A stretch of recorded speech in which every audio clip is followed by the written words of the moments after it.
প্রিয় দর্শক, আবার একটা বিশেষ গুরুত্বপূর্ণ ডিফেন্স আপডেট নিয়ে চলে এলাম আপনাদের কাছে। ভারত কি এখন S-500 কিনতে চলেছে? রাশিয়ার সবচেয়ে অ্যাডভান্স এয়ার ডিফেন্স সিস্টেম, যা আমেরিকার F-35 বা হাইপারসনিক মিসাইলও আটকাতে সক্ষম। সেই S-400 প্রাইমিটি সিস্টেম কি ভারতের হাতে আসতে চলেছে? কিন্তু প্রশ্ন হলো, S-400 এখনও সব ইউনিট তো এখনও আসেনি, তাহলে এখন S-500 কেন? স্ক্রিনে দেখুন সংবাদ মাধ্যমে প্রকাশিত খবর কি বলছে।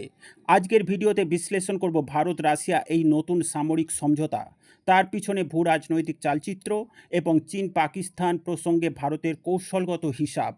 S-500 প্রাইমিটি হচ্ছে রাশিয়ার সর্বাধুনিক এয়ার ডিফেন্স সিস্টেম।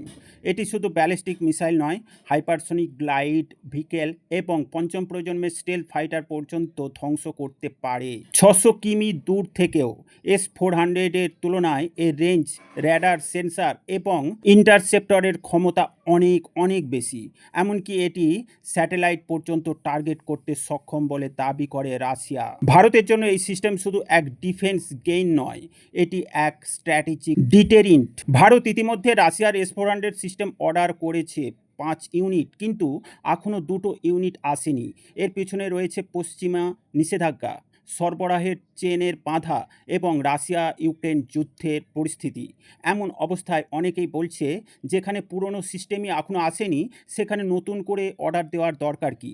এখানে ভারতের স্ট্র্যাটেজিক ভাবনা শুরু হয়। রাশিয়া এখন পশ্চিমা নিষেধাজ্ঞার চাপে, আর তাই তারা ভারতকে অফার করেছে G2G ডিলের মাধ্যমে S-500 এর সাথে ভারতের টেকনোলজি ট্রান্সফার, TOT ও কো প্রোডাকশন। অর্থাৎ এবার শুধু কিনবে না, ভারত নিজের দেশেই বানাবে। এই মুহূর্তে ভারতের চারপাশে তৈরি হচ্ছে এক নতুন নিরাপত্তা বলয়।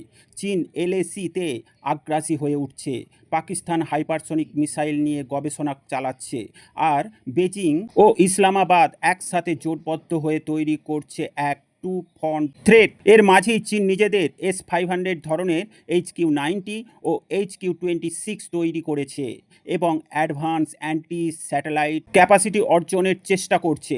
এই অবস্থায় ভারতের জন্য S-500 হচ্ছে এক কৌশলগত চাল। এটি শুধু প্রতিরক্ষা নয়, এরকম মনস্তাত্ত্বিক বার্তাও চীনের দিকে দিচ্ছে ভারত। রাশিয়ার সাথে এই চুক্তির মাধ্যমে ভারত পাবে হাইপারসনিক ও স্টেলথ বিমানের বিরুদ্ধে অ্যান্টি ডিফেন্স কভারেজ, সীমান্তে দ্রুত মোতায়েনযোগ্য অ্যাডভান্স ইউনিট, কো প্রোডাকশন এবং TOT-এর মাধ্যমে দেশীয় ডিফেন্স শিল্পে বড় প্রগতি।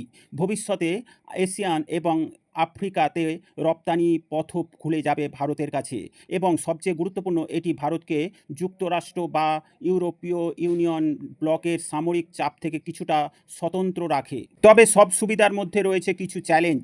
মার্কিন কাটসা নিষেধাজ্ঞার সম্ভাবনা, রাশিয়ার উৎপাদন সক্ষমতা এখন যুদ্ধচাপে, এবং S-500 এখনও পুরোপুরি অপারেশনাল হয়নি রাশিয়ার সামরিক বাহিনীতেও। তবুও ভারত যদি এখনই চুক্তি সেরে ফেলে, তাহলে ভবিষ্যতে প্রোডাকশন লাইনে তার জন্য জায়গা সুরক্ষিত থাকবে। এটি এক কৌশলগত বিনিয়োগ, যা ভবিষ্যতে যুদ্ধের মানচিত্র বদলে দিতে পারে। প্রিয় দর্শক, আপনি কি মনে করেন ভারতকে এখনই S-500 এর মতো অত্যাধুনিক সিস্টেম বিনিয়োগ করা উচিত, নাকি আগে S-400 সম্পূর্ণ আসা পর্যন্ত অপেক্ষা করা উচিত? কমেন্টে জানান আপনার মতামত। ভিডিওটি ভালো লাগলে লাইক করুন, শেয়ার করুন এবং সাবস্ক্রাইব করে পাশে থাকুন। ডিফেন্স, ফরেন পলিসি ও জিও পলিটিক্স রিলেটেড এই ধরনের খবর পেতে এই গ্লোবাল নলেজ বাংলা চ্যানেলের সাথে থাকুন। সকলকে জানাই আন্তরিক ধন্যবাদ।